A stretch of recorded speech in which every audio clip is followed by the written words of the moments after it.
bawahnya job desk dan juga kode seorang asesor. Dan kemudian di materi kedua adalah kita mempelajari atau memperdalam mengenai validasi assessment. Sebelum kita mulai, ada baiknya kita sedikit kembali mengulang mengenai panduan webinar ini.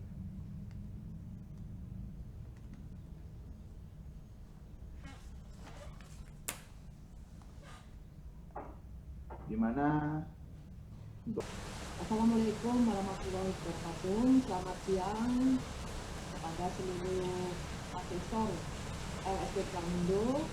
Om Swastiastu, Namo Buddhaya, salam kebajikan dan salam sejahtera untuk kita semuanya.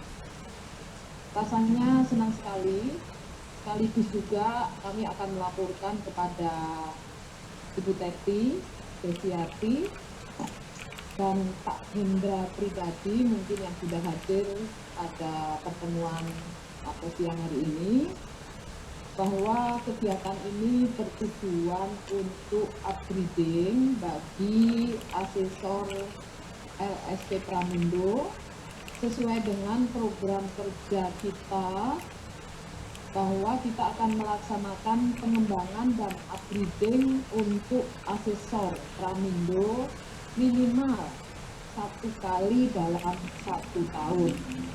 Jadi hari ini merupakan upgrading yang pertama di tahun 2022. Kemudian saat ini jumlah asesor LSP Pramundo itu seluruhnya dari Sabang, dari Aceh sampai dengan Merauke. Kita totally semua ada kurang lebih sekitar 280 asesor kompetensi. Kemudian kita sudah mempunyai 2 master asesor dan 1 calon master asesor. Mudah-mudahan calon master asesor segera merampungkan dan bisa membantu untuk ikut pembinaan kepada teman-teman asesor kompetensi. Saat ini kami masih mempunyai 41 skema yang terdiri dari skema dengan mengacu kepada Standar Kompetensi Kerjaan Nasional Indonesia atau SKKNI, dan yang kedua adalah skema yang menggunakan skema ASEAN, yaitu untuk skema-skema Biro Perjalanan Wisata. Pada saat ini secara maraton, mohon maaf saya sampaikan kepada teman-teman asesor yang lain yang belum kami panggil untuk mengikuti kegiatan upskilling yang akan dilaksanakan tanggal 25 sampai tanggal 27, karena memang tempat terbatas. Kemudian juga kami mengutamakan teman-teman asesor yang berdomisili di Jakarta lebih dulu, karena ini kami tahu kondisi saat ini, kalau misalnya asesor dari Jogja kita panggil, itu tentunya akan terkait dengan dana dan sebagainya. Jadi kami nanti tanggal 25 sampai dengan tanggal 27 akan menyelenggarakan upskilling buat teman-teman asesor BPW, di mana nanti asesor BPW ini yang mereka akan mengakses untuk skema-skema yang menggunakan skema ASEAN. Ya, karena bahwa sesuai arahan dari BNSP bahwa mulai April ini untuk yang mengacu kepada skema ASEAN kita harus menggunakan baik formnya, metodenya dan sebagainya mengacu kepada pedoman daripada ASEAN Toolbox.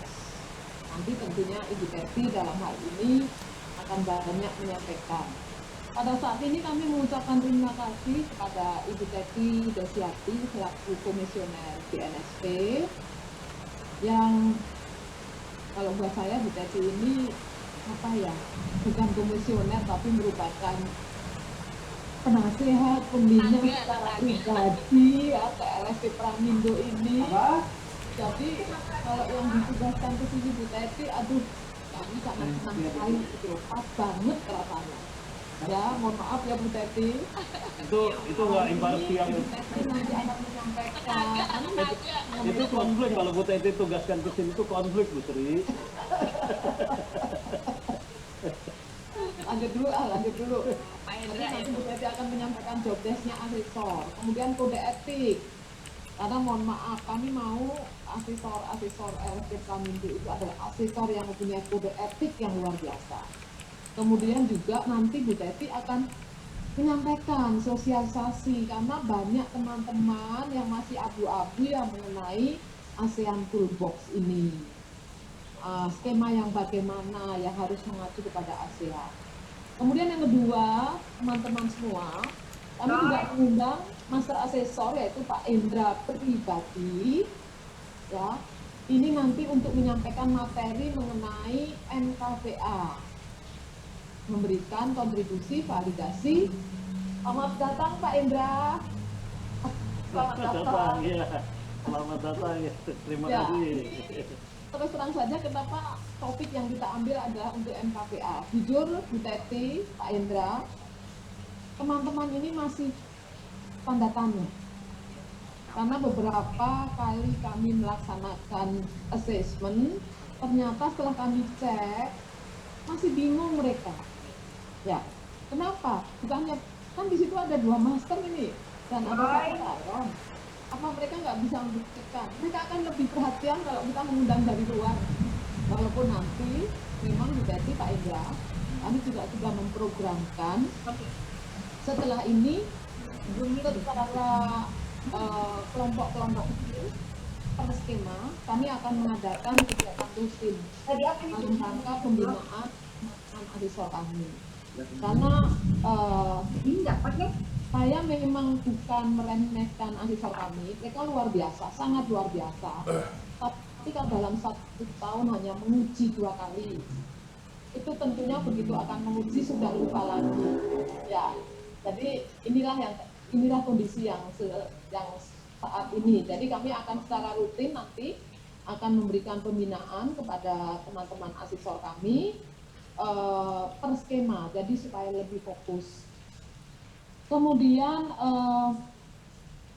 saya kira itu saja karena teman-teman sudah ingin mendengar ini arahan dari Ibu Teti maupun nanti arahan juga dari Pak Hendra. Kalau saya banyak bicara nanti aku Jusri udah bosen lihat mukanya Jusri. Untuk teman-teman asesor kompetensi, silahkan, ini luar biasa kesempatan hari ini. Ya, silahkan nanti kalau ada pertanyaan, nggak usah sungkan-sungkan, silahkan gali informasi apa yang disampaikan oleh Ibu Teti dan Pak Indra siang hari ini.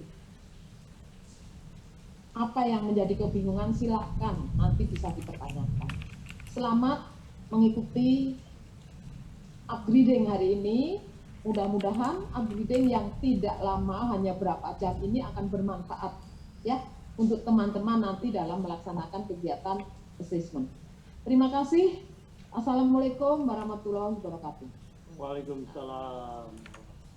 Ya, terima kasih banyak Bu Sri. Dan selanjutnya kita akan mendengarkan sambutan dari Bu Teti sekaligus membuka dan sekaligus juga menjadi narasumber kita yang pertama, di mana di sesi pertama ini akan selesai dari pemaparan sampai diskusi, kita akan selesai pukul 14.30. Kemudian kita akan masuk ke sesi kedua, di mana sesi kedua ini akan selesai diperkirakan 16.30, mudah-mudahan on schedule. Karena begitu 16.30 selesai kita akan berburu ya, keluar biasanya. Berburu apa? Berburu untuk ngabuburit, berbuka puasa ya. Jadi rencana pemahaman hari ini, dan selanjutnya marilah kita dengarkan sambutan sekaligus pembukaan dan pemaparan dari Ibu Teti yang merupakan juga komisioner BNSP, di mana beliau selalu menjaga mutu bagi para asesornya karena beliau di bagian penjaminan mutu. Terima kasih. Waktu tempat kami persilakan Bu Teti.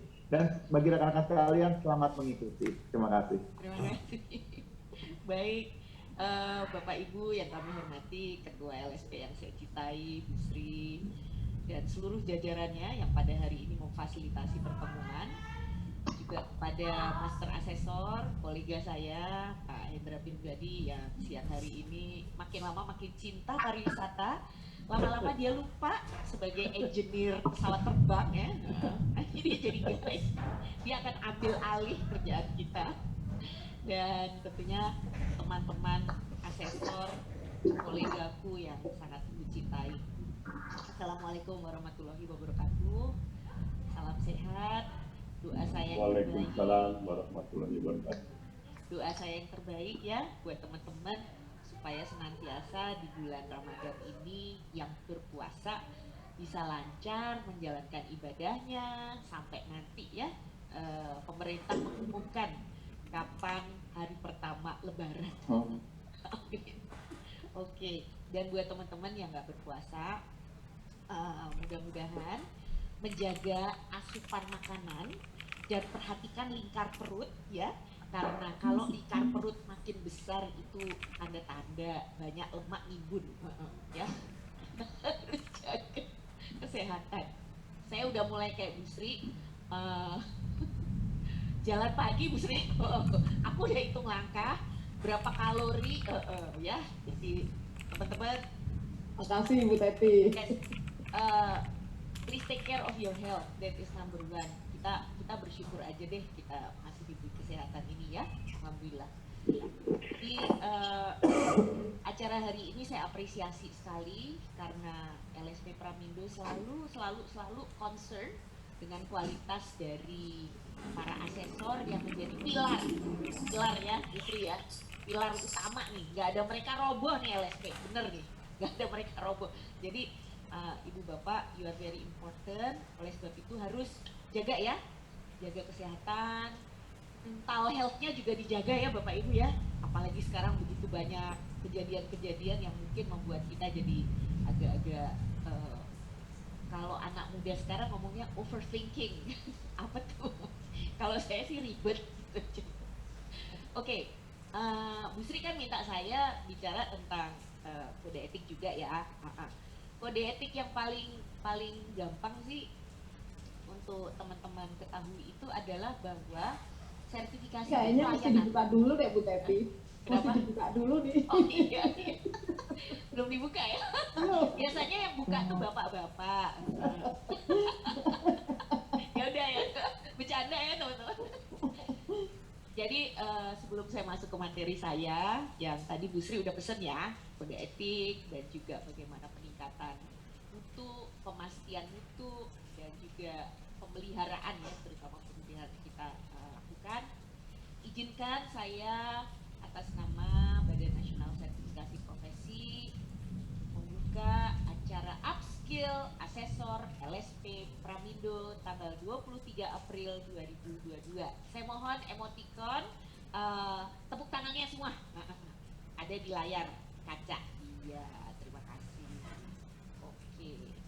Resmi sudah dibuka, Bu Sri, Pak Mangun, over to you, MC atau langsung? Untuk sesi kedua ini akan dimoderatori oleh Bapak Joko Langen. Iya. Jadi silakan Pak Joko Langen untuk langsung moderator sesi yang pertama. Silakan Pak Joko Langen. Ya baik, bismillahirrahmanirrahim. Selamat siang. Assalamualaikum warahmatullahi wabarakatuh. Salam sejahtera. Terima kasih Pak Joko. Yang Langen Budoyo. Saya izin share screen saya ya, kalau boleh ya. Jadi nanti teman-teman saya kasih bahannya ya. Oke, so dalam rangka upskill dan pertemuan ini, intisari kenapa BNSP keluarkan surat edaran nomor 4 tahun 2022 itu karena BNSP ingin bahwa semua asesor itu mampu menggali bukti-bukti berkualitas. Intinya itu kok, intinya itu. Nah, bukti-bukti berkualitas ini ternyata ada di standar yang mana antara Indonesia sama ASEAN berbeda ternyata. Itu. Saya kemarin beberapa kali ya turun ke lapangan tuh ketemu LSP yang saya witness nih. Oke. Itu pada saat mengembangkan instrumen assessment melalui metode observasi demonstrasi, teman-teman tahu kan? Itu kan pakai form IA 01, ya kan? Betul? IA 01 ya. Nah, saya berulang kali melihat bahwa mereka tidak mengikut sertakan form untuk pertanyaan yang menggali si observasi demonstrasi tadi. Ini teman-teman kok diem aja sih? Saya bilang form IA 01, saya benar atau salah sih? Jangan-jangan form IA 02, ayo. Benar. Observasi IA 02. Lo kok Ya, salah? pada diem semua kan? Untuk pertanyaan yang mendukung observasi IA berapa? Boleh dicek nggak? Mau ngecek aja nih. Halo teman-teman. Ayo. IA Pertanyaan. 03. Nah, itu kan Romo. Romo tuh kan udah hidupnya waktu itu 7 hari 7 malam ya, bertapa dengan semua dokumen. Jadi dia ingat. Iya teman-teman. Iya, nggak ada kelas 6 sama IA 03. Nah, si IA ini unfortunately sering tidak diisi. Coba. Jadi waktu mereka bikin skenario, terus tugas di checklist observasi itu, mereka bikin kan, nanti kamu mesti begini-begini, nanti outputnya ini gitu. Oke. Nah, si pertanyaan yang di 3 itu kosong. Terus nanti sama asesornya diisi pakai tulisan tangan. Lalu saya tanya, ini ada 5 asesi nih kayak gini. Ada 5 asesor yang melakukan pembuktian. Ini gimana caranya nih kita ketemu standarisasinya kalau pertanyaannya tidak disiapkan. Jadi Bu Sri, saya mohon pertanyaan untuk mendukung observasi ini kan Ibu udah bikin tuh skenario apalah segala macam, itu siapkan aja. Perkara dipakai nggak dipakai doesn't matter, tapi yang penting adalah terstandarisasi ya. Nah, ini kenapa saya ingin bicara terkait develop quality evidence on the application of competency standard. Ini erat kaitannya dengan ASEAN. Jadi salah satu fungsi BNSP dari 6 fungsi amanah dari PP 10 tahun 2018 ya, itu adalah fungsi keempat, yaitu sertifikasi kompetensi kerja nasional dan internasional. Jadi ini relevan sekali dengan apa yang kita minta LSP. Betul yang Bu Sri bilang, kalau sampai 28 April LSP yang punya skema ASEAN sebagai ruang lingkup lisensinya tidak merespon ya, dengan cara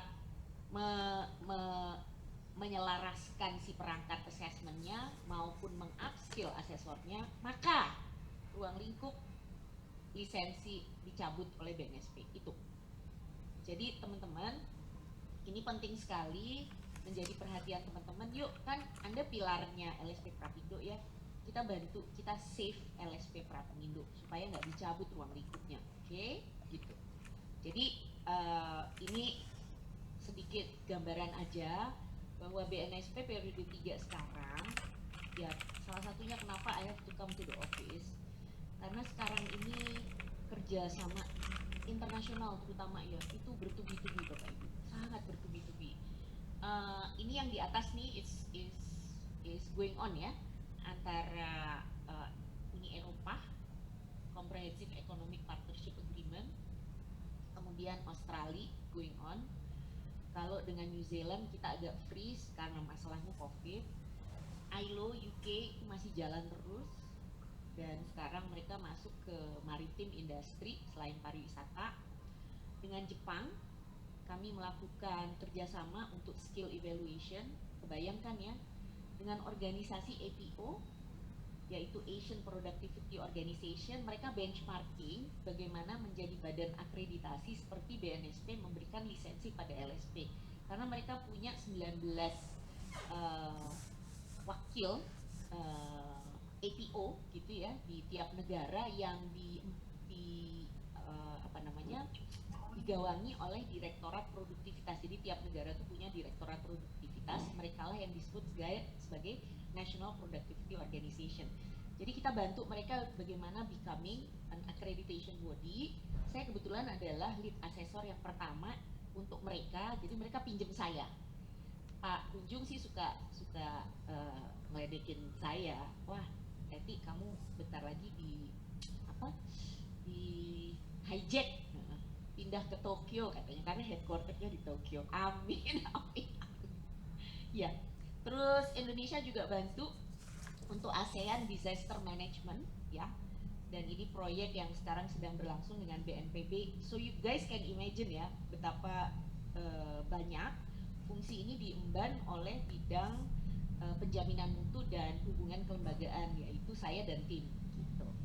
Nah, untuk ASEAN sendiri kita bicara tentang ATPRS nih, bahwa BNSP itu adalah lembaga yang meregistrasi sertifikat-sertifikat yang diterbitkan melalui LSP yang dilisensi dengan ruang lingkup si skema ASEAN tadi, diregistrasi oleh BNSP di ASEAN Tourism Professional Registration System, sehingga ketahuan nih berapa banyak tourism profesional pemegang sertifikat asal Indonesia yang beredar di platform web ini ya Bapak Ibu ya.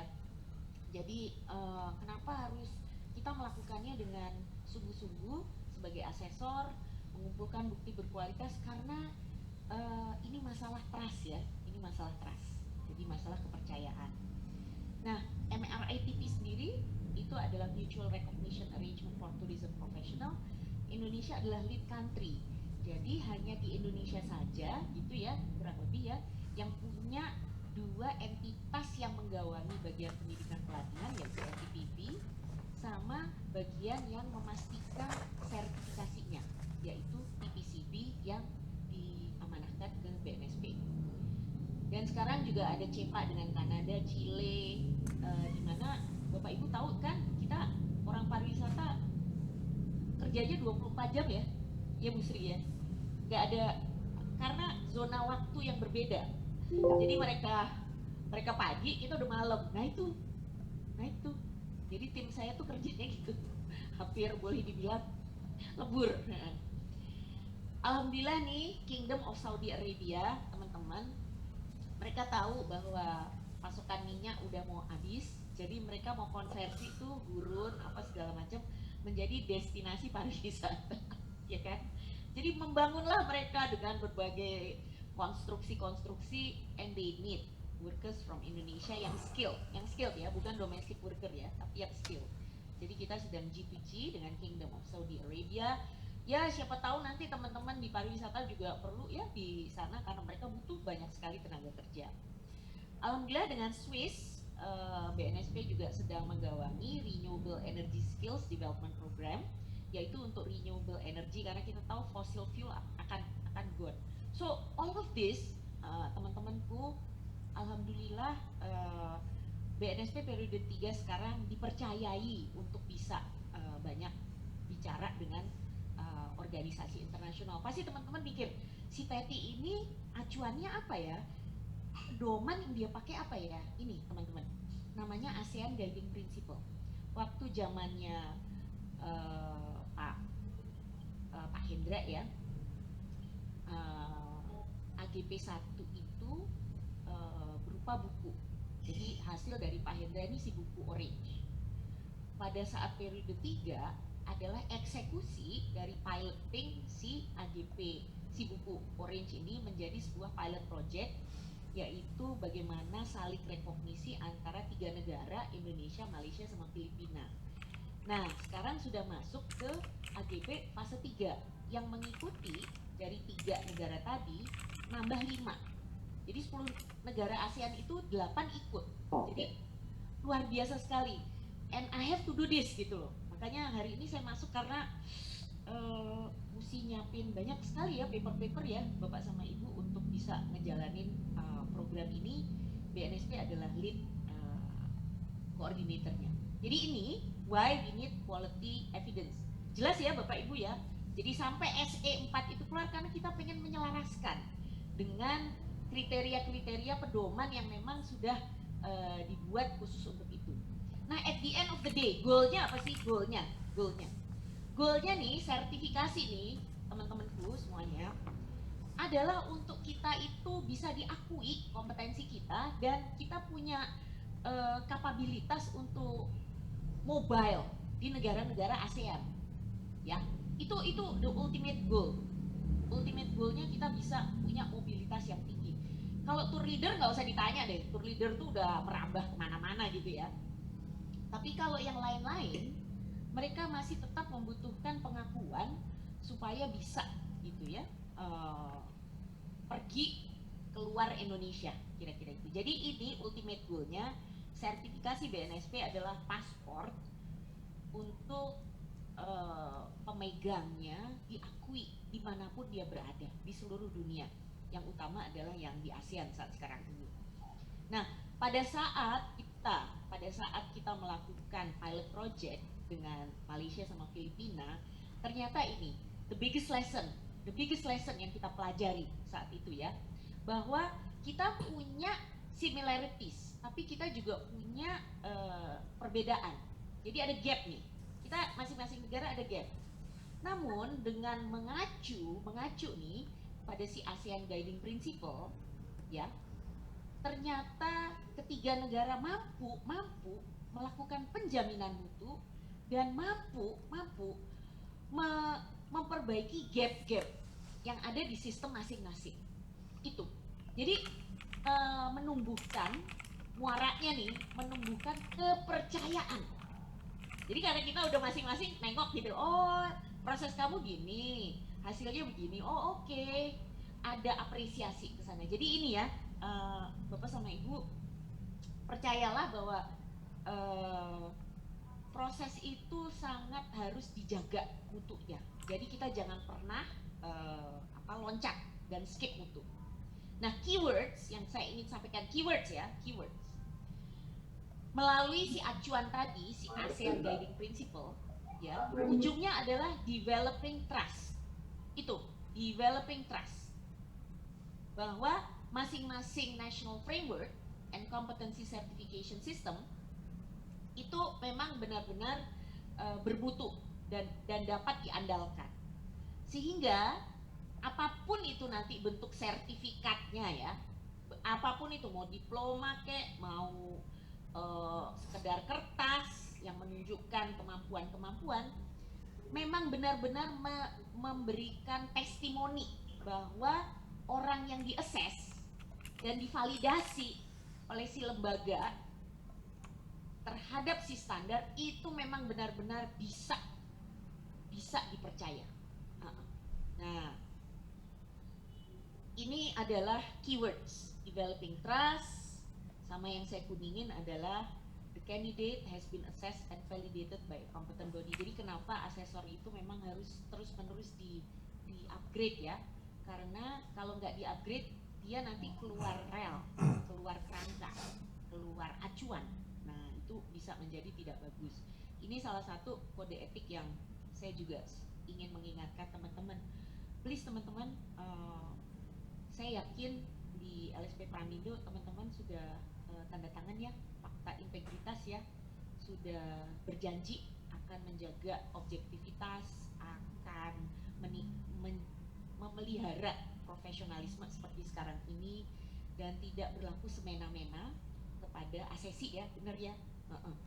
Karena teman-teman ingatlah bahwa di dunia ini teman-teman asesor, tapi nanti kalau kita udah nggak ada lagi di dunia ini, yang jadi asesor malaikat. Ingat ya, jangan sampai teman-teman nyesel loh. Oke. Assume within this process, candidate has undertaken learning, either formal learning or through less formal context, such as work or personal activities. Jadi, yang ingin saya sampaikan di sini, teman-teman kalau melihat cara MRATP, ASEAN Toolbox, ya, itu dikonstruksi, itu dia selalu mulai dari hulu, teman-teman. Makanya di Toolbox itu disediakan, ya, 3 dokumen dan 1 alat bantu namanya PowerPoint. 3 dokumen itu, 2 sama si PowerPoint itu adalah untuk dikonsumsi sekolah atau training center atau training provider. Yang pertama adalah pedoman untuk si guru, yaitu trainer guide. Yang kedua adalah untuk si siswa, namanya trainee manual. Nah, alat bantu itu mereka buat dalam bentuk PowerPoint. Nah, hulunya dia perhatikan, ya. Sementara teman-teman kan tahu LSPP 3 kan di ujung nih. Yang dipakai adalah yang buku namanya asesor manual. Dipakai nih AM. Oke, isinya adalah questions, oral questions, kemudian checklist observation, lalu kemudian third party statement gitu ya kalau buka asesor manual. Itu kan di ujung. Masa teman-teman tidak mau tahu proses yang ada di hulunya? Harus teman-teman. Jadi kenapa kita perlu upskill Bu Sri untuk di pertemuan tanggal 25 nanti? Ya Bu. Bahwa teman-teman tuh harus lihat hulu hilir. Nggak bisa cuma lihat ujungnya aja, nggak bisa. Karena takutnya nanti tidak sesuai standar, gitu ya. Jadi teman-teman, untuk bisa kita lakukan ini semua, maka nih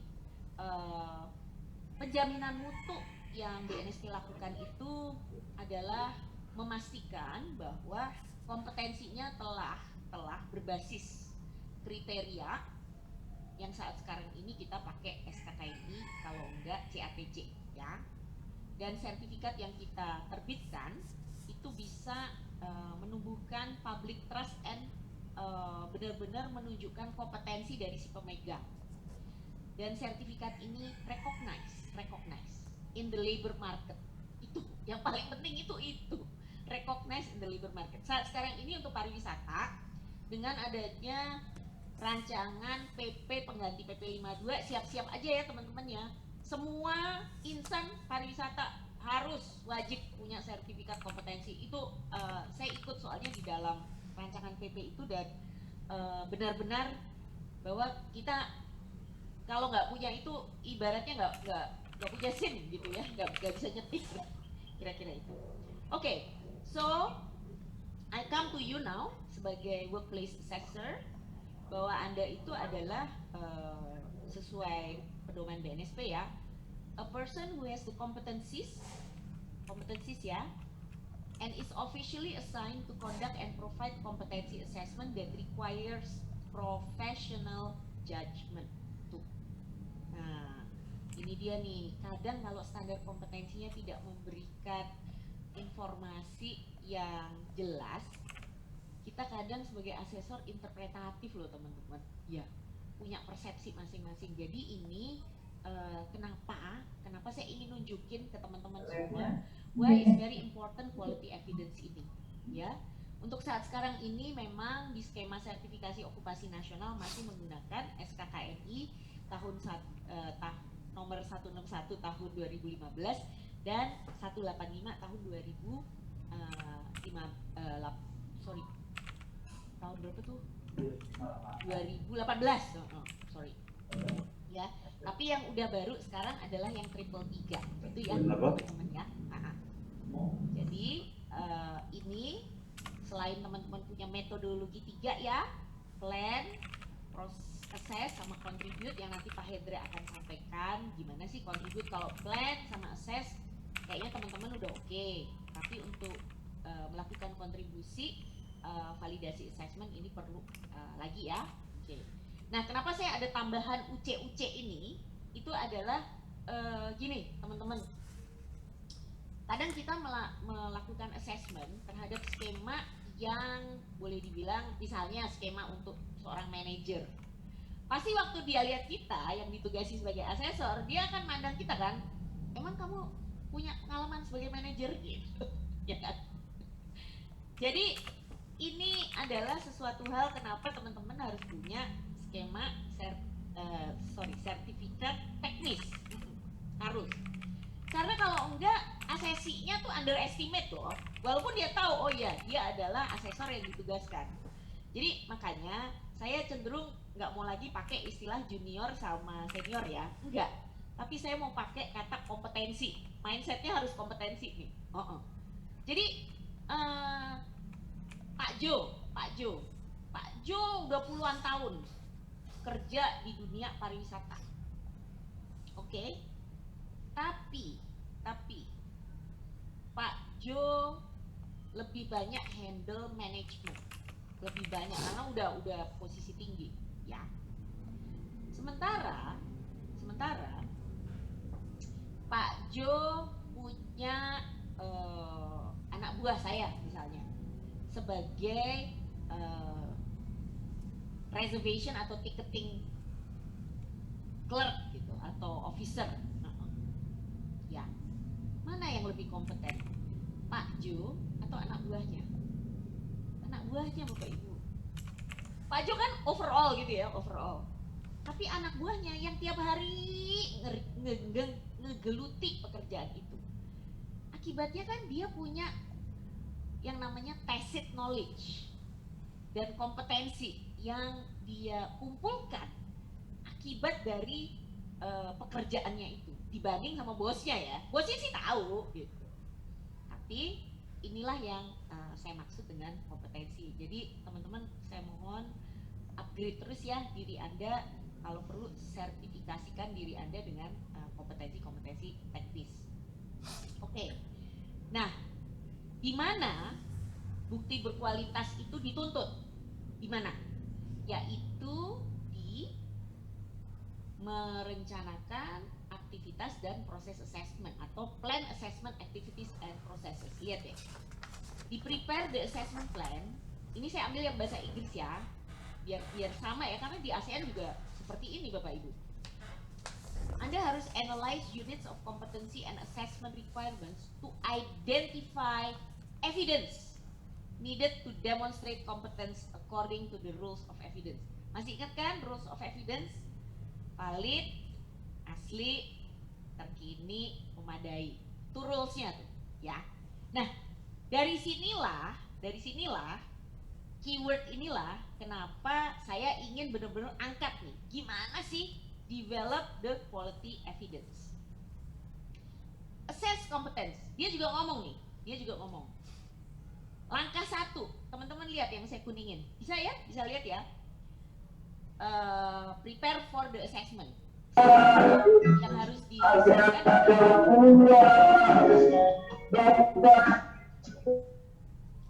Bapak. Bocor ya tadi ya. Adalah prepare candidate and its records. Lihat ya. Disuruh nih, prepare candidate and its records. Catat ya. Oke. Terus kemudian langkah kedua, dia suruh apa nih? Gather quality evidence. Bener nggak? Oke. Yang ketiga adalah exploring other quality evidence. Bunyi loh, berkali-kali loh, teman-teman. Saya nggak tahu apakah teman-teman sadar mengenai hal ini atau tidak. Tapi inilah kenapa kita harus benar-benar mencari bukti berkualitas itu, tapi yang terstandar ya. Jadi jangan per asesor berbeda-beda dan jangan nanti hasilnya jadi berbeda gitu. Orang yang sama di assess asesor A, dia BK. Tapi di assess asesor B, orang ini K. Nah lo, gimana nih ya? Jangan sampai seperti itu, karena ini akan meruntuhkan kepercayaan orang terhadap sistem sertifikasi. Nah ini nanti contribute in assessment validation, ada 3 langkah yang Ibu sama Bapak harus lakukan, dan ini nanti biar menjadi konsumsi dari Pak Hendra aja ya. Oke, baik. Saya kasih contoh. Ini adalah contoh dari standar kompetensinya ASEAN. Perhatikan baik-baik. Untuk ASEAN, Ini saya ambilnya dari atprs.org ya. Tadi yang di chat udah nulis tuh. Yang di apa namanya? Chatnya banyak sekali nih. Sorry. Dia 2 kata kerja, perhatiin ya, 2 kata kerja. Dan kodenya bisa berlaku 2. Kenapa? Karena D1 itu merefleksikan labor division yang ada di hotel, D2 itu merefleksikan labor division yang ada di travel services. Jadi HFO ini artinya Hotel Front Office, sementara TTA ini adalah Tourism Travel Agencies. Artinya apa? Kompetensi ini bisa berlaku di 2 bidang tadi, front office di hotel sama di travel agency, nah, atau BPW, can be. Nah, teman-teman perhatikan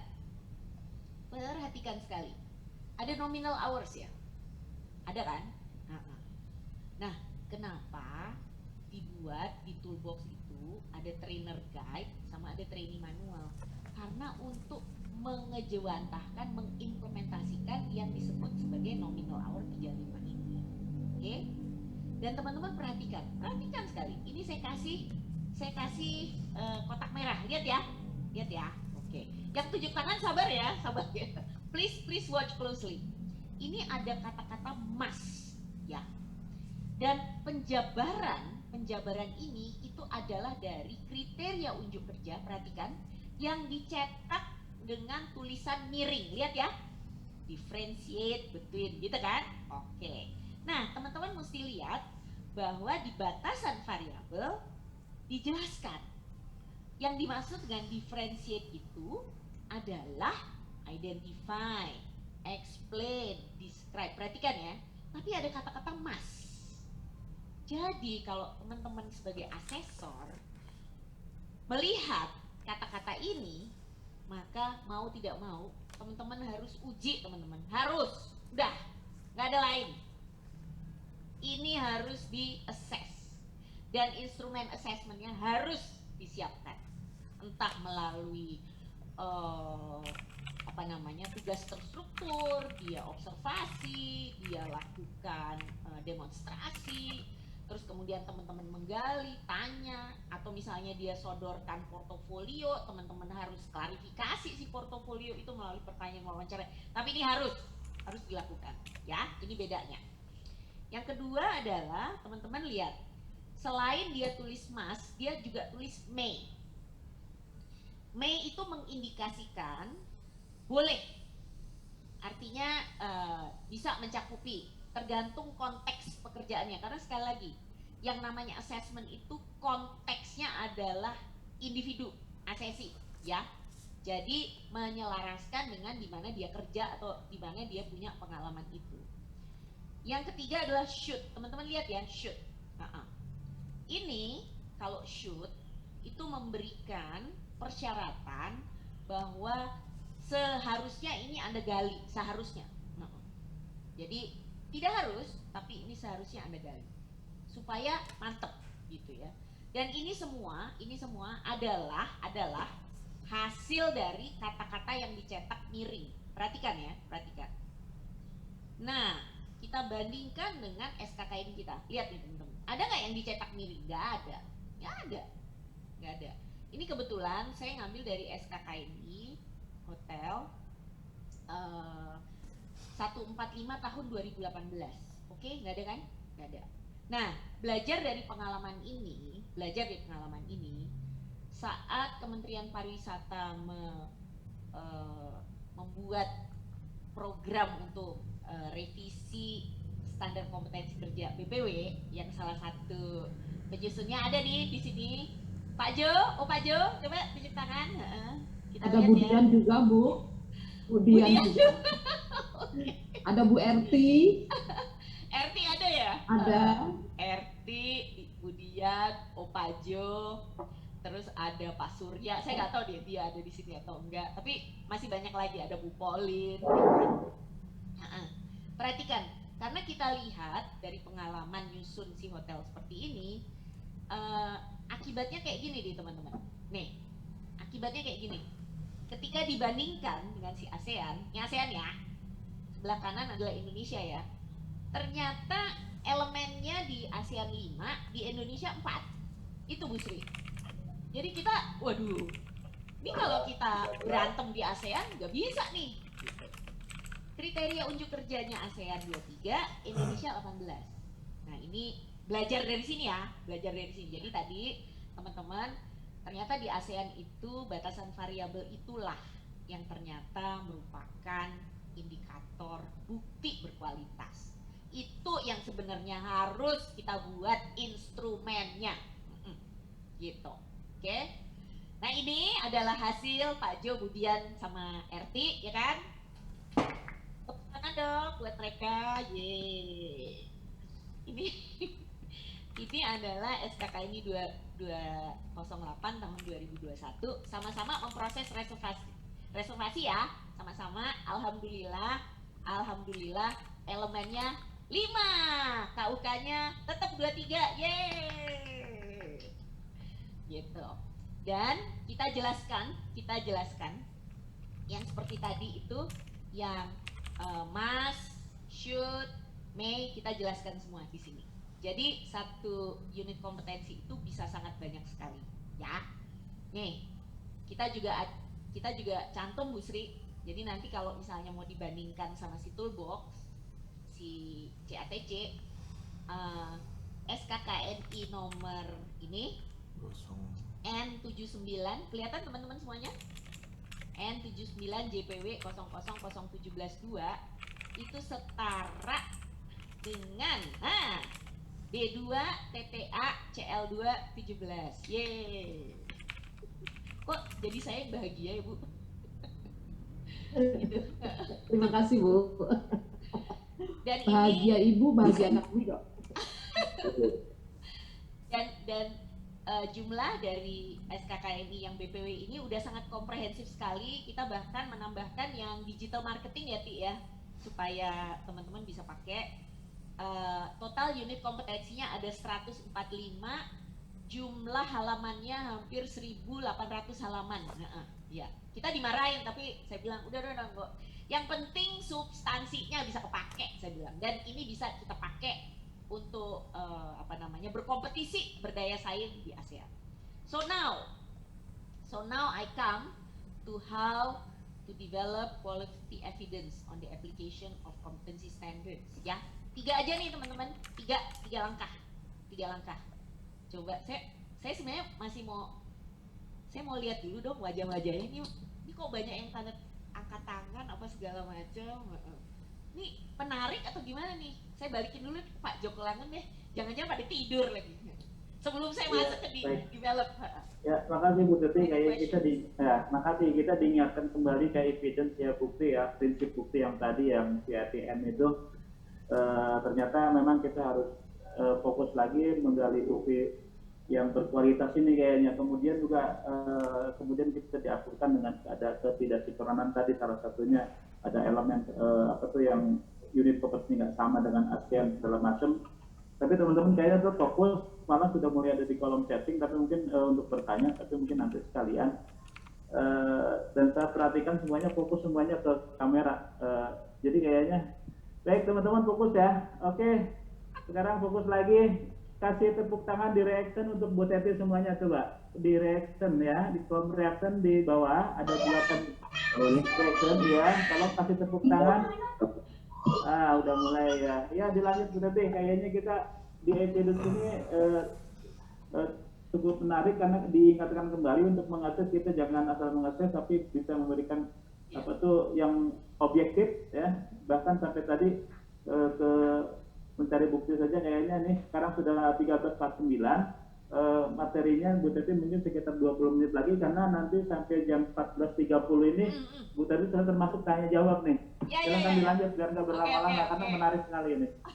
Oke ya. Jadi sekarang saya masuk ke prosedur untuk develop quality evidence ya. Ini buat teman-teman untuk menggunakan si SKK ini 208 which is kurang lebih the same dengan si ASEAN karena kita bikinnya really the same. Pertama, you have to develop SOP. Jadi kalau misalnya di SKK ini ada 145 unit kompetensi di SKK ini ya, khusus BPW ya, maka teman-teman harus develop 145 Joko ya. Nah, dari si SOP yang di develop, teman-teman harus identify evidence-nya. Nah, cari evidence-nya itu adalah melalui si batasan variabel tadi. Jadi, potensi evidence in the form of physical products. Karena di batasan variabel dia ngomong produk nih, ya kan? Atau potential evidence in the form of recording service activities. Nih, we are doing service kan, teman-teman? Atau potential evidence in the form of product and recording of activities identified in accordance with SOP and competency standard. Jadi di dalam elemen KUK itu pun sudah merupakan evidence.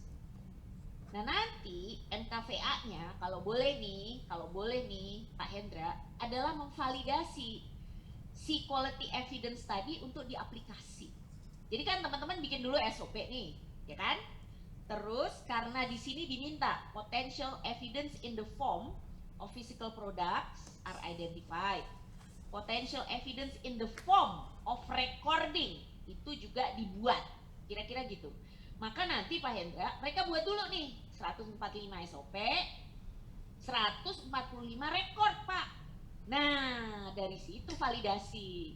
Bener nggak tuh evidence-nya? Sama nggak semua asesornya? Jangan-jangan masih ada enggak.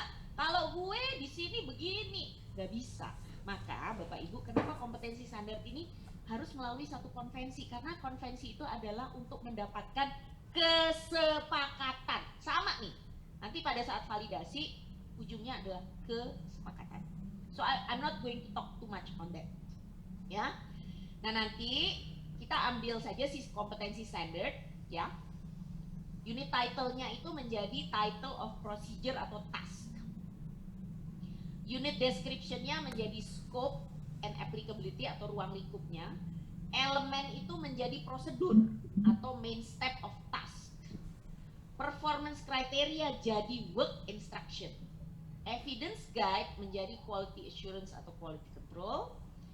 Critical skill and essential knowledge ya, yang diwajibkan tuh di standar ada, itu menjadi standard of process and product services.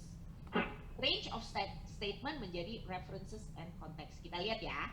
Nih, contohnya. Jadi nanti teman-teman, I want you ambil dari si ATPRS. Ini mumpung tanggal 30 April dia udah di-delete nih dari ASEAN.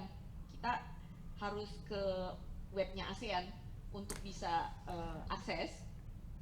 Teman-teman ambil ini namanya CATC ya. Ini namanya CATC, ambilnya di ATPRS. Nanti teman-teman yang tanggal 25 ikut pelatihan diajarin, benar-benar diajarin. Tenang aja. Ini aku selayang pandang aja. Nah, nanti ini kan bentuknya CATC ya. Atau ambil dari SKK ini, kita juga nggak apa-apa, is same. Bikin SOP itu misalnya receive and process reservation. Bikin step 1 yaitu si elemen. Work instruction-nya adalah KUK. Kolom di sebelah kanan itu adalah media tool and or output. Jadi misalnya differentiate between manual reservation system and computerized reservation system. Berarti outputnya adalah differentiate. Describe the type of booking that may be processed. Berarti outputnya adalah describe. Gitu. Identify the ways in which reservation may be received. Identify, itu adalah outputnya. As simple as that, teman-teman. As simple as that, ya. Ini SOP-nya.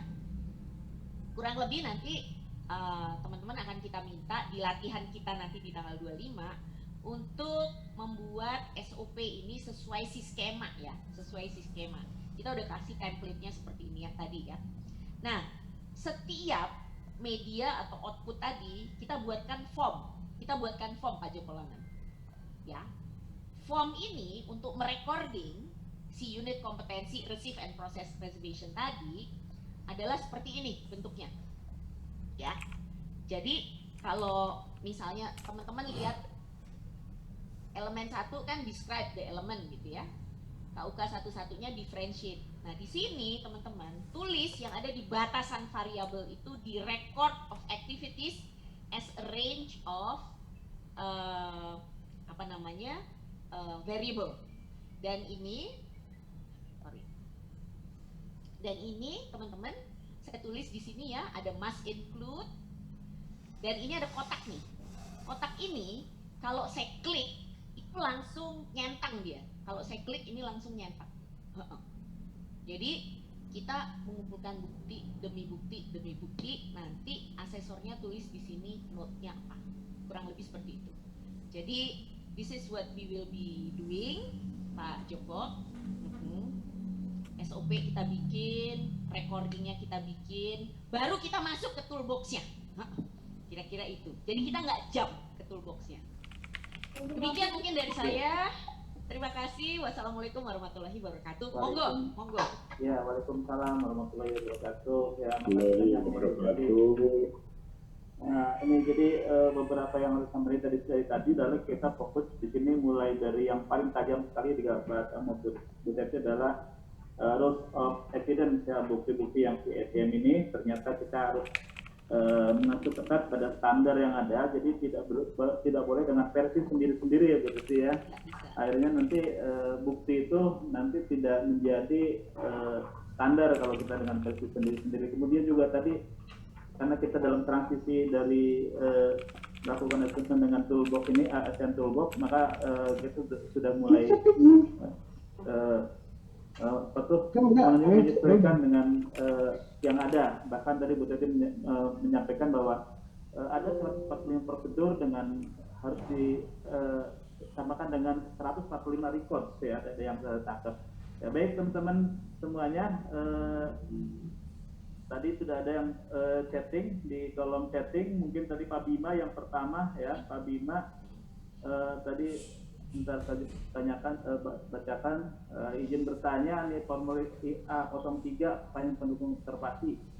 Nah, ini apakah pertanyaan harus berstandar untuk semua ACC atau bisa customize tergantung bagaimana ACC melakukan demonstrasi. Kemudian tentang ATB juga nih Pak Bima nih, mungkin lebih update lagi nih. Dalam ATB Bu Teti menyebutkan ada 4 tools, yaitu trainer guide, training guide, PowerPoint, assessment manual, dipakai untuk sekolah atau lembaga pendidikan dan seorang asesor harus melihat dari hulu ke hilir menggunakan AM. Pertanyaannya, bagaimana asesor melakukan assessment terhadap ACC yang datang dari informal education? Tapi tadi Bu Teti sendiri baru awalnya tadi bikin itu ya, bukti dulu ya. Ini lompatan berikutnya kayaknya nih menurut itu. Silakan Bu Teti. Mas Bima, very critical question. Jadi kenapa asesor harus tahu mulai dari CTG, CM? You know why? Buka aja. Karena memang accessible. Kalau saya share screen ya, sebentar ya, saya tunjukin ya. Oke. Jadi kalau misalnya teman-teman lihat di dalam ATPRS ini sendiri, pernah buka ya ATPRS ya? Nih teman-teman bisa lihat ya. Teman-teman ke key materials, oke? Di sini kelihatan bahwa toolbox itu tiap unit ke kanan, teman-teman lihat ya semuanya. Itu ada ada si asesor manual, ada si PowerPoint, ada si CTG, CTM. Jadi Mas Bima bisa akses, sangat bisa akses. Ini kebetulan saya udah buka si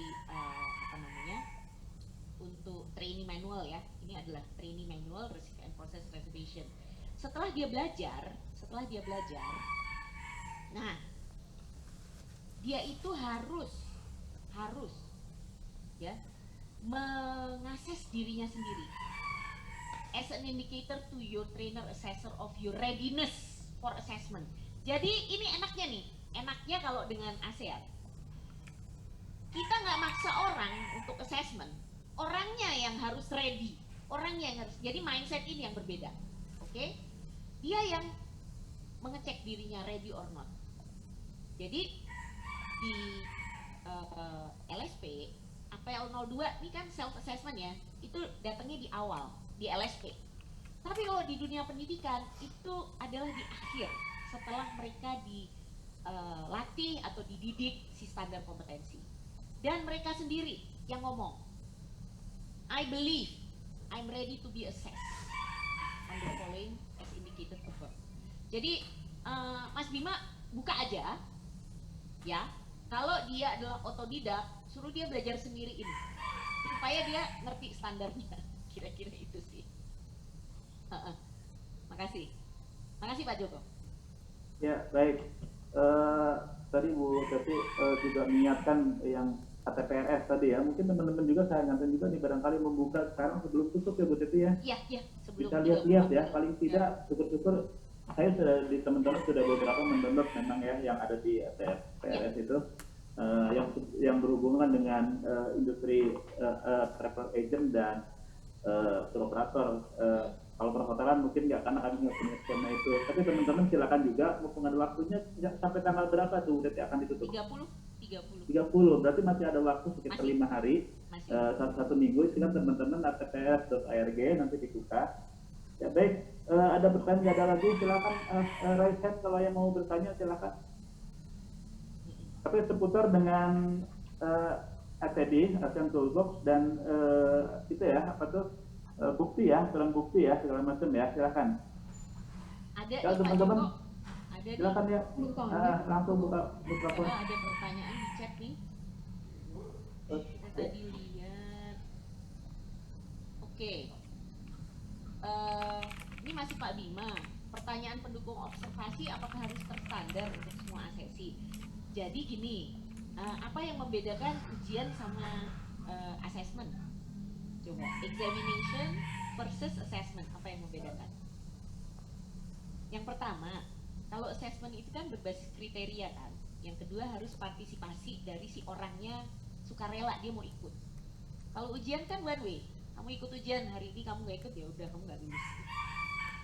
Dan ujian itu hasilnya adalah angka kan, atau standar di mana dia pass atau dia fail, gitu kan?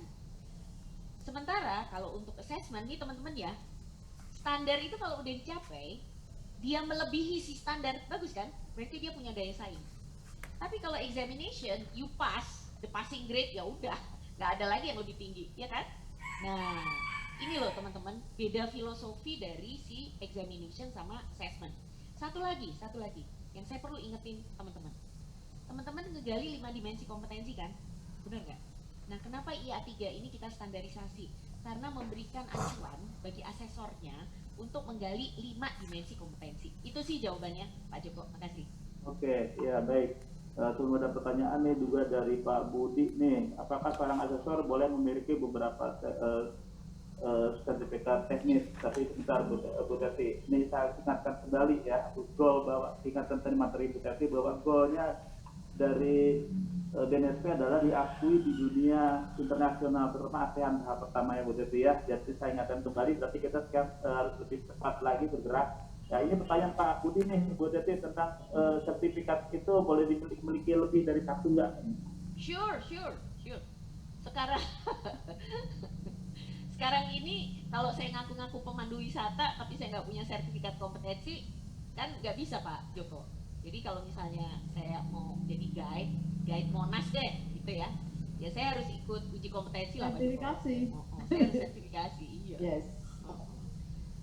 Saya mau balik lagi jadi travel consultant, ya saya harus ikut sertifikasi lagi. Boleh Pak Joko. Boleh. Oke, langsung mungkin dibuka mikrofon yang mau raise hand, coba silakan raise hand dulu kalau mau diskusi. Masih ada waktu sampai 14.30, masih ada lumayan, masih cukup waktu banyak untuk diskusi. Silakan.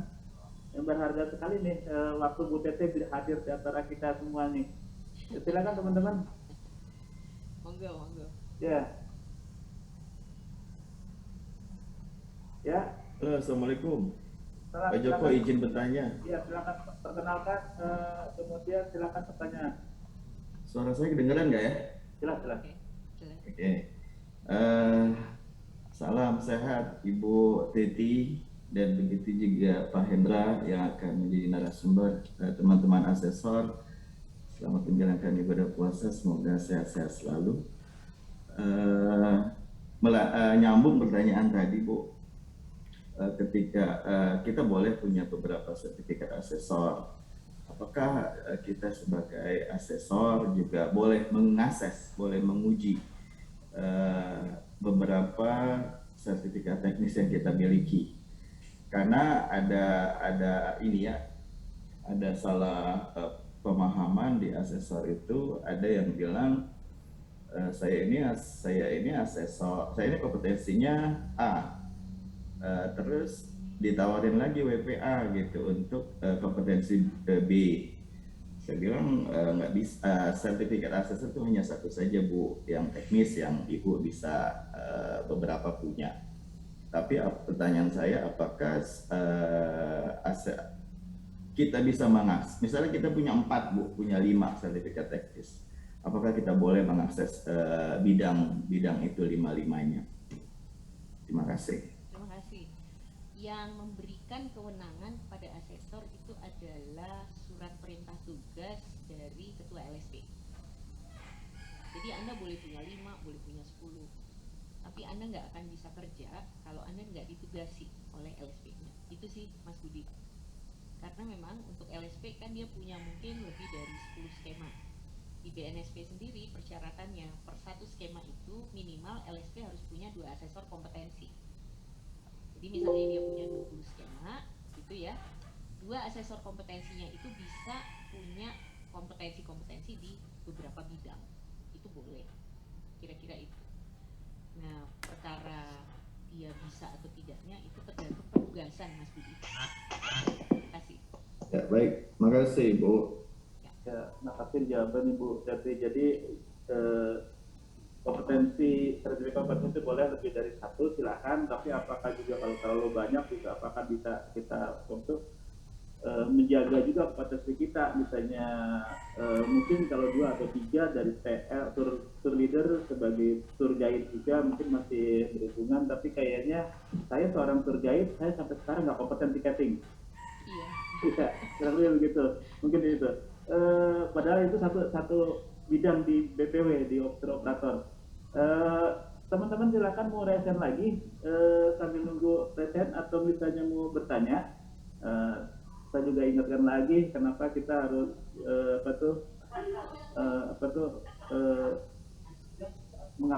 diakui di ASEAN ya. Salah satu keywordnya kata Bu Teti tadi saya ingatkan kembali adalah membangun kepercayaan dunia, ya, membangun bahwa tenaga sumber daya manusia kita itu terpercaya ya, atau bisa diterima di dunia internasional. Artinya kita punya daya saing dengan negara-negara ASEAN terutama yang sedang kita akan melangkah, mungkin sudah melangkah ya, tapi di awal sekarang. Siapa yang mau resen? Banyak sekali yang resen ya, Pak Budi, Pak Martin, silakan Pak Martin. Baik, terima kasih Bu Desi, Pak Joko Langga. Bu Desi, dengan adanya presentasi tentang ASEAN Talks ini memungkinkan bahwa perempuan ini selama ini masih menjadi sebuah role model untuk negara-negara ASEAN dengan penerapan politik-nya. Pemikiran saya adalah apakah ke depan akan terbuka dari Indonesia akan menjadi tenaga master assessment yang akan perbantukan tugasnya mengaksesi di negara-negara seputar ASEAN dengan model yang sudah ada. Apakah ke depan Alexander News akan menjadi salah satu ujung tombak dari proyeknya BNSP? Karena kita melihat bahwa selama ini seperti saya bilang bahwa kita di daerah dengan konsep ini masih menerapkan SKKNI dan sekolah-sekolah juga kebanyakan masih menerapkan SKKNI.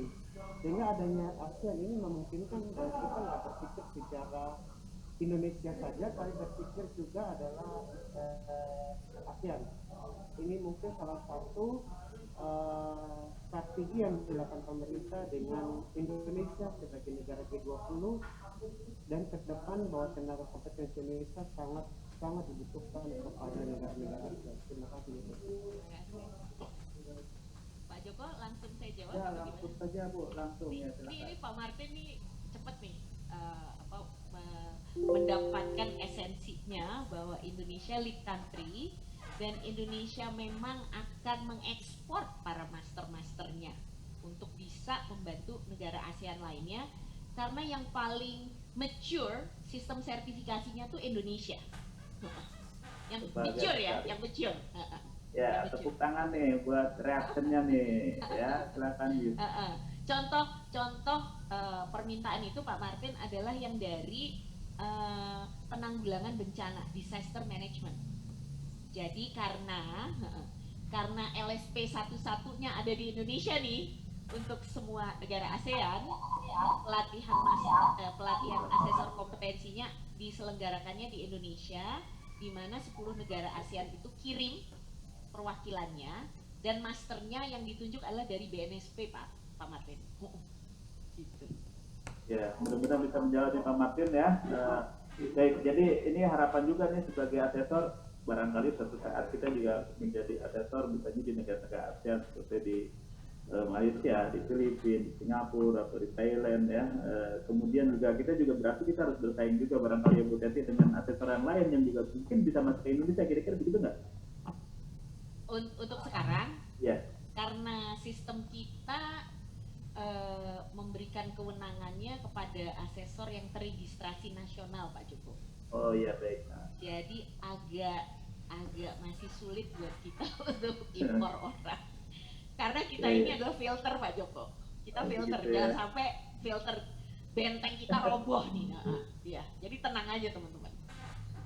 Ya baik, pertanyaan saya Pak Bu Teti, satu yang belum dijawab Bu, Ya, yang apakah ke depan yang untuk LSP Mindo salah satu ujung tombak mungkin untuk melihat peluang yang ditangkap oleh BNSP untuk dikirim masyarakatnya kalau ada dibutuhkan.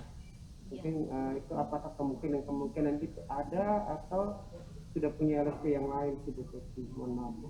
Ya, sangat mungkin Pak Martin, sangat mungkin karena otoritas teknis pembinanya itu ada di Kementerian Pariwisata, dan LSP Pramindo itu juga sudah mendapatkan pengakuan serta kepercayaan dari Kementerian Pariwisata yang menjadi entitas ASEAN-nya di dia ya, untuk melaksanakan kegiatan-kegiatan rekognisi ini tadi.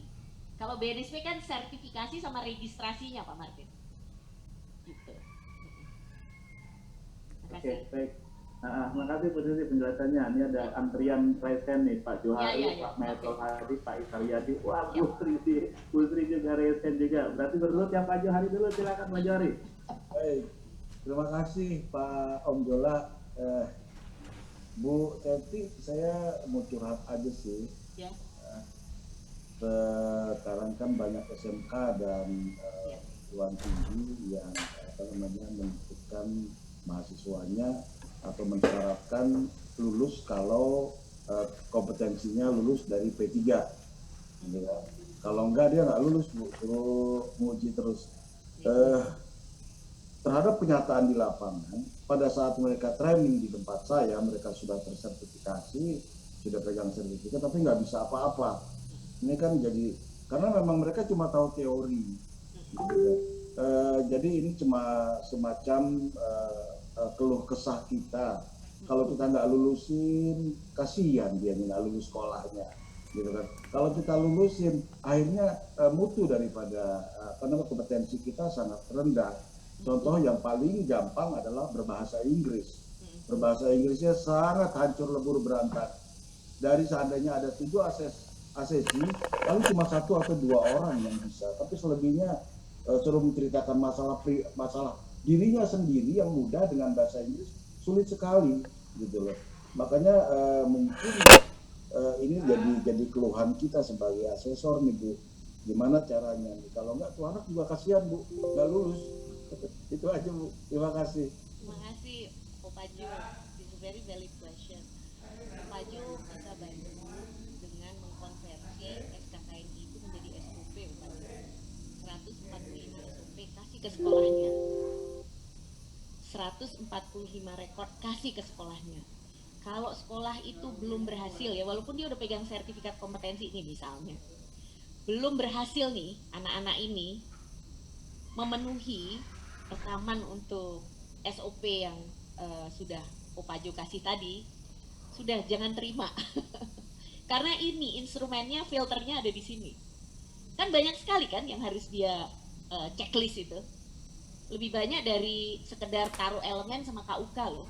Jujur kalau itu nggak lulus semua Ya karena sudah, cara ya sudah. terima telepon aja gitu ya, greeting aja nggak Ya. ngerti. Ya artinya kita bantu. Kita bilang bukan nggak lulus, tapi dia belum memenuhi kompetensi apa saja yang terekam di rekaman recording itu tadi. Nggak apa-apa kan, misalnya ada 2 elemen menerima telepon sama melakukan telepon genggam, dia baru bisa menerima, ya inisialnya ngomong aja secara jujur, dia baru bisa menerima telepon, dia belum mampu. Jadi bukan nggak lulus Pak Jo, bukan. Kalau di kompetensi kan kompeten sama belum kompeten, betul ya? Nah, iya. Kalau enggak, Pak Jo kasih aja itu di training manual kan ada tadi self assessment tadi kan? Ya. Ada kan? Itu bisa digunakan, sangat bisa digunakan. Oh, Ini ya. loh, dia belum memenuhi ini. Atau di asesor manual ada third party statement, ada.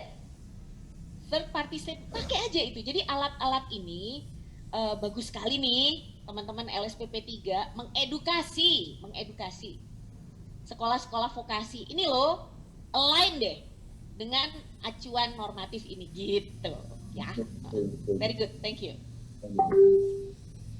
Iya, baik, terima kasih Bu Teti. Ini ada antrian nih, resennya masih ada 4, barangkali 15 menit cukup. Mungkin yang teman-teman yang lain resennya nanti ditahan ya, kalau ada sisa waktu. Pak Maisol silakan, nanti selanjutnya Pak Haryadi, Bu Sri, dan Bu Alivia. Ya, Pak Maisol silakan. Ya, kalau gitu langsung. Ya, terima kasih. Terima kasih Pak Joko, Bu Teti. Dari Pak Dami. Ini agak lain sedikit apanya pertanyaannya. Jadi pertanyaannya gini Bu, sama Bu Sri juga ini ya, Ketua RSP kita. Kan ada beberapa instansi yang pengen mengadakan uji kompetensi mandiri, tetapi dananya itu nggak cukup Bu. Jadi mereka bilang, Pak, gini aja Pak, diuji aja lah, yang penting apa gimana gitu, yang penting budgetnya bisa keluar, bisa begini, bisa jalan gitu. Nah ini gimana tuh Bu, saya kan juga ini diuji aja lah Pak, begitu katanya. Instansinya itu budget kita ada sekian nih, nggak usah pakai ini, penting apa namanya, program ada uji kompetensinya dari instansi itu keluar gitu loh Bu. Ini saya itu bingung ini menghadapi. Gimana Pak ya? Ya, ini ke Bu Sri juga nih sama Bu Teti kebetulan dari sini. Berapa Terima kasih. Iya, mungkin perlu edukasi juga Pak Maisol. Instansi ini mungkin belum paham ya bahwa yang kita sertifikasi ini kan okupasi seseorang ya. Mau itu kualifikasi, mau itu okupasi, mau itu klaster. Intinya kan okupasi seseorang ya, betul ya?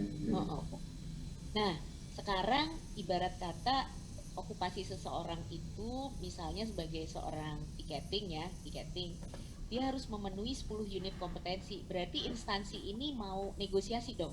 Ya udahlah, asal uji 5 nggak apa-apa deh gitu.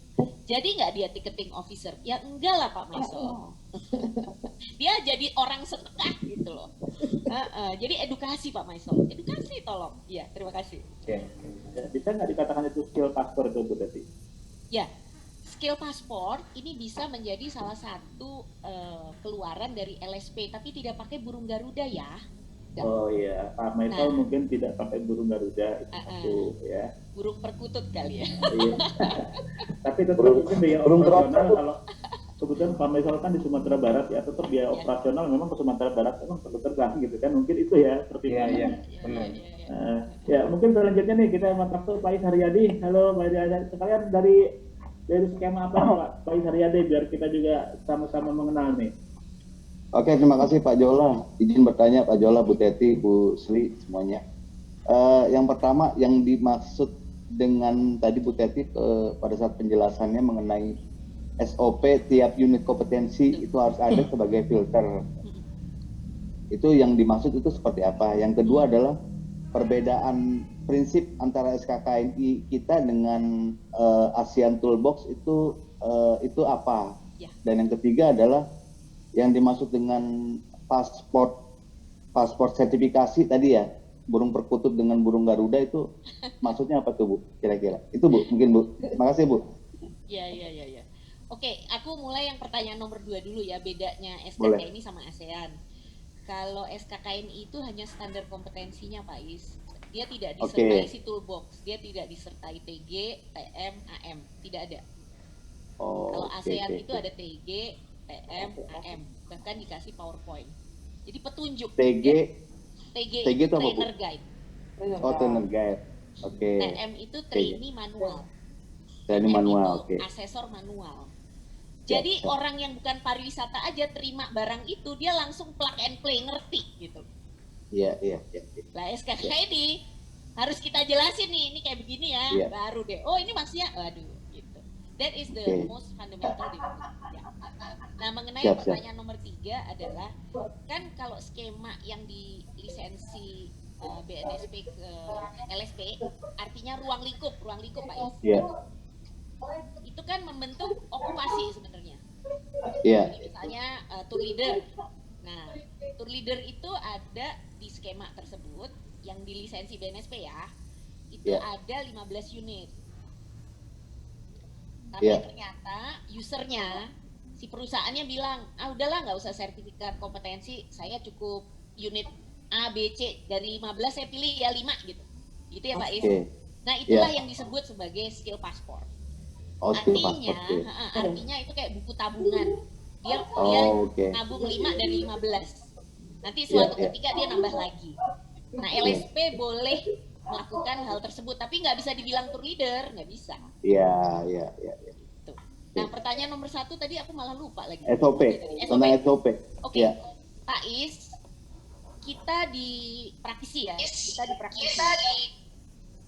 Kadang sudah menjalankan sesuatu itu di luar memori ya. Jadi istilahnya udah kebiasaan, betul ya, Pak Is? Iya, betul.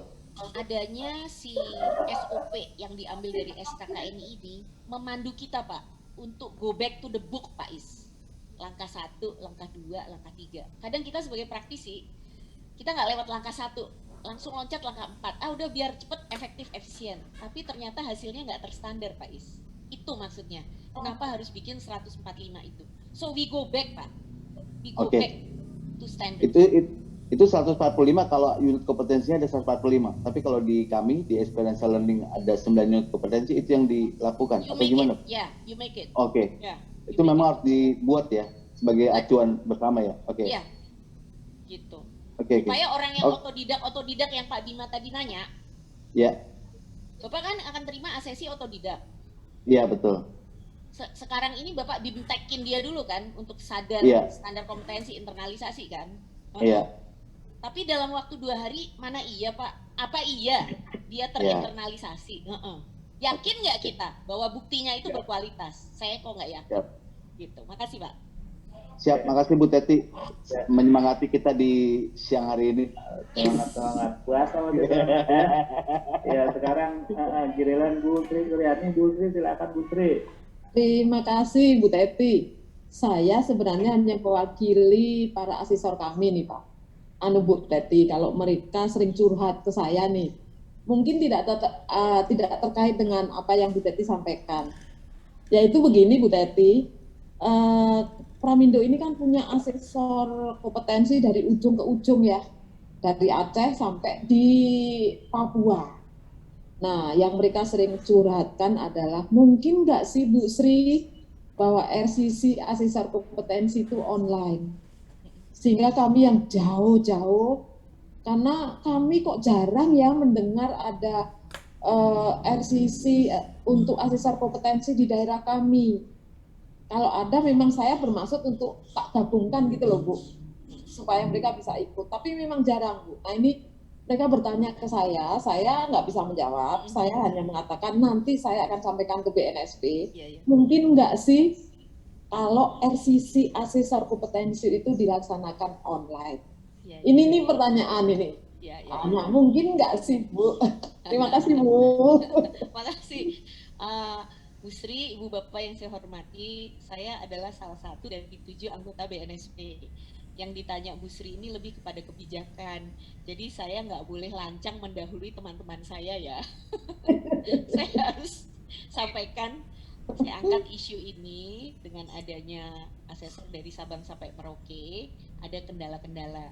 Kita kan dulu nggak pernah membayangkan ya bahwa asesor-asesor itu tumbuh sedemikian hebatnya. Bahkan even LSP pun sekarang sudah 2000-an Bu Sri, kita nggak pernah nyangka numbuhnya kayak gini. So please allow me saya angkat ini untuk saya tanyakan kepada kawan-kawan saya komisioner. Terima kasih. Kebijakan ya. Terima kasih. Ya, terima kasih Bu Teti. Oke, ada lagi Bu Sri? Cukup. Ya, makasih Bu Teti, suara hati dari Mindo dan teman-teman asesor ya. Ya mudah-mudahan juga nanti dengan ketemu ini berarti gagasan-gagasan ini membaharu juga nih, barangkali ada bisa menjembatani dua LSP yang ada di sampai Merauke. Bahkan ini waktunya pun dibatasi, jangan terlalu sore karena ada teman-teman di timur yang mau buka puasa. Oh iya. Makanya saya ada kata di waktu. Sekarang si Solid silakan. Selamat sore Bu Teti, Bapak Ibu semua. Terima kasih Pak Joko waktunya. Saya hanya menyampaikan dari sisi teman-teman nih Bu Teti, karena masih ada teman-teman di lapangan, khususnya profesi asosiasi kita ini Bu, yang menanyakan law enforcement mengenai sertifikasi, khususnya to leader Bu. Mereka masih bertanya, apa fungsinya sertifikasi? Kenapa to leader harus punya sertifikat? Sedangkan di travel agent pun tidak menanyakan hal tersebut. Ini Bu yang kadang saya agak susah menjawabnya. Kalau teman-teman di lapangan itu yang belum sadar akan pentingnya sertifikasi menanyakan hal seperti ini. Karena menurut mereka, gua tanpa sertifikasi aja gua dapat grup terus gitu. Sedangkan orang yang punya sertifikat kapan-kapan gitu Bu. Ini agak menjadi tricky ya Bu buat kami yang di lapangan. Itu Bu, terima kasih. Terima kasih. Sertifikasi ini adalah untuk memastikan kompetensi kita kan ya, dan untuk pembuktian bahwa kita memelihara. Apa sih yang disertifikasi? Standar kan, yaitu knowledge, skill, sama attitude. Artinya pemegang-pemegang sertifikat itu adalah orang-orang yang keep current, kompeten, keep current, dan terus mau belajar. Sertifikat itu sendiri melekat kepada diri pribadi. Jadi untungnya adalah di dia. Sekarang kita bicara user. User itu kan yang punya wewenang ya untuk mau pakai siapa aja gitu ya. Jadi kita nggak bisa maksa si user. Kita nggak bisa maksa. Tapi benar tadi yang Bu Olive bilang, law enforcement ya, law enforcement. Oke. Di peraturan pemerintah yang akan menggantikan PP 52, tadi saya sudah sampaikan bahwa hal ini adalah suatu kewajiban. Dan seluruh usaha pariwisata, usahanya harus tersertifikasi, SDM-nya pun juga harus bersertifikat. Jadi anggap aja gini, Bapak, Ibu, Bu Olive, semuanya ya. Tahu cerita itu kan Noah of Ark, ya kan? Noah of Ark itu untuk menyelamatkan makhluk dari kepunahan kan. Jadi sertifikasi ini sama untuk menjaga kita supaya nggak punah gitu aja ya. Jadi kapan mau dipakai, it doesn't matter. That is our umbrella for a rainy day, gitu aja. Makasih. Siap, makasih Bu. Berarti kita siap payung dulu sebelum hujan ya. Terima kasih Bu Teti. Iya, saya angkat lagi nih isu dari Bu Teti nih, pengganti PP nomor 52. Pastikan nanti kita menjadi tangan pertama yang dapat kopinya dari Bu Teti kalau sudah disahkan ya Bu ya. Karena ini pintu masuknya adalah semua tenaga kerja di sertifikasi. Begitu Bu, tolong diklarifikasi Bu. Pengganti judul tujuan PP 52. Jadi rancangan PP itu adalah untuk sertifikasi kompetensi. Tadinya kan bicaranya sertifikasi usaha sama kompetensi, tapi karena usaha sudah ada di PP lain, karena tuntutan dari Undang-Undang Cipta Kerja, Pak Jola, ya, Maka sekarang dia sunat istilahnya itu ya, sunat. Hanya fokus sama kompetensi aja. Oke, makasih dapat bocoran. Ini Pak Bob yang terakhir sudah 14.30.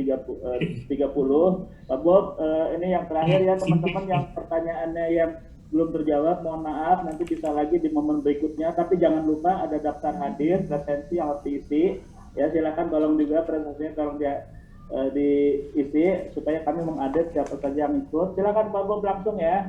Penutup langsung. Selamat siang Bu Teti, senang bisa ketemu. Ini sebenarnya saya menegaskan Pak Johari yang udah ketik nih, gitu kan. Tugasnya apa nih, beri SOP ke sekolah-sekolah vokasi, LSP gitu ya, itu BNSP atau Kemendikbud. Itu kenapa saya menegaskan itu, karena kebetulan kami baru saja melakukan MOU dengan Poltek Lombok, di mana kita membantu mereka seperti itu, Bu. Ternyata mata kuliah, bahkan yang di SMK gitu ya, waktu tahun lalu saya membantu untuk susun review ini, itu jurusannya pun, saya konteks pariwisata ya, karena kita bukan perhotelan, jurusannya saja sudah beda. Kalau kita tahunya bisnis perjalanan wisata, begitu ya, usaha yang tour travel, mereka pakai jasa perjalanan wisata, terminologi yang tidak boleh dirubah begitu. Jadi bukan bahasa industri, pakai bahasa pendidikan yang mereka create sendiri, di-create sendiri loh, gitu. Gitu. Sehingga terminologi yang digunakan itu benar-benar tidak sambung sama kita di industri, gitu. Jadi kalau Anda ya bahasa Indonesia PUPW, kita tahunya tour planning and operations begitu ya. Mereka hanya mengajarkan untuk menghitung tour quotations, tapi bukan tour planning begitu. Nah, repotnya kalau di perhotelan mereka jelas outputnya, ya, front office, room divisions gitu ya.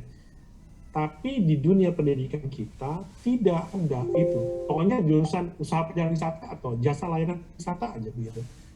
Tapi outputnya tidak tahu, sehingga tadi ini nggak ada nih, outcome-nya nggak ada nih, nggak terserap di industri, bahasa Inggris aja nggak bisa. Seperti itu. Karena semuanya di Indonesia kan, POPW, harusnya Tour Planning and Operations, gitu. Reservation, pemesanan, gitu ya, reservasi, seperti itu. Nah, mereka tidak terbiasa. Nah, pertanyaannya, apakah dari LSP Pramindo, misalnya gitu ya, ini kan kita dari berbagai macam asosiasi, ini SOP-nya kita yang kasih, LSP yang kasih, BNSP, atau asosiasi, karena berhubungan dengan pelatihannya tadi. Untuk reservasi aja pelatihannya itu 35 hours loh. Kita mau kasih pelatihan teknis aja gitu ya, nggak bisa 35 jam. Kemarin waktu RTB Trainer ASEAN, itu ternyata setiap unit pelatihannya itu minimal 30 jam. Ada yang cuma 3 elemen, Bu, satu unit, itu 100 jam loh. 100 jam. Standar ASEAN. Nah, saya juga jadi bingung, waduh, gimana? Nah, apalagi tadi Pak Johari katakan, siapa yang sebenarnya berwenang untuk memberikan ini? Kita sih mau bantu, kalau dari asosiasi, maaf gitu ya, kalau dari ITLA, kami berkolaborasi dengan pihak-pihak kampus, kita proaktif gitu untuk bantu. Tapi kalau misalnya untuk profesi yang lain, pemanjat gunung gitu ya, pendaki gunung atau apa gitu ya, terus kemudian balawista, itu kan tidak ada di kampus kompetensi seperti itu. Nah, maksud saya, siapa yang berwenang memberikan SOP dan form ini ke LSPK, BNSPK, atau asosiasi sendiri yang harus proaktif. Kita jangan aja nih, gitu ya, nunggu sampai kapan nggak nyambung Bapak Ibu soalnya. Itu Bu Teti, mungkin bisa dibantu, ditegaskan kepada kami-kami nih. Langsung Bu Teti ya, ini pertanyaan terakhir ya. Pak Rustam, nanti di sesi Pak Hendra ya pertanyaannya ya, soalnya waktunya sudah harus berganti ya. Nah, silakan Bu Teti langsung.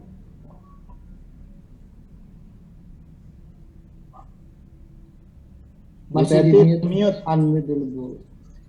Om Bob, ya oke. Om Bob, jadi kita peran fungsi dulu ya, mengenai SOP ini ya, itu alat bantu ya, itu alat bantu. Bagi LSP itu untuk semua asesornya tahu bahwa standarisasinya mengacu kepada itu. Asesor, jadi alat bantu asesor.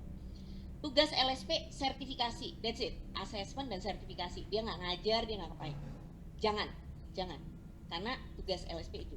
Tapi bagian yang ngajar itu adalah lembaga pelatihan, training center, BLK, gitu ya, atau LPK, LKP, atau mungkin Poltek or wherever. Itu tugas dia. Bahwa alat yang sama ini bisa dia manfaatkan, go ahead. Saya juga curhat ke mereka. Kita pun curhat balik, saya bilang, kita udah support, tahu-tahunya saya naik lantai 3 dari Sasak. Waduh, ada yang ini. Reporter bola itu, Bu. Oke, jadi sekali lagi ya, fungsi kita back to function aja. Jadi pelatihan pendidikan ya lembaga pelatihan pendidikan, sertifikasi ya lembaga sertifikasi profesi. Kita balikin lagi, asosiasi ngapain? Gitu. Ya, asosiasi ngapain? Karena barang ini adalah barang yang accessible to public. Akses kan? Bisa diakses kan? Cuma tadi saya konversi aja menjadi alat namanya SOP. Jadi kita nggak bicara kewenangan Om Bob, BNSP, enggak, kita nggak bicara itu. Standard kompetensi is open to all the citizen of the Republic of Indonesia. That's it. Terima kasih. Oke, raise tepuk tangan, kasih emoticon buat Bu Teti ya. Oke, teman-teman, makasih banyak Bu Teti telah memberikan banyak pencerahan hal yang baru transisi kita dari sertifikasi yang di BNSP dengan aplikasi dengan yang menggunakan ASEAN Toolbox. Kemudian teman-teman sebelum saya transfer ke Pak Mangun, ayo mungkin biar ini, yuk badan kita yuk sama-sama digerakkan begini. Ya, kayaknya mulai rejang biar semangat lagi nanti dengan Pak Mangun. Kiri kanan. Ya, makasih Bu Teti, kita semangat lagi buat teman-teman yang sedang puasa, tetap semangat berpuasa, masih ada satu materi yang nggak kalah serunya lagi. Makasih Bu Teti. Makasih. Terima kasih Bu Teti. Layarnya. Terima kasih Bu Teti.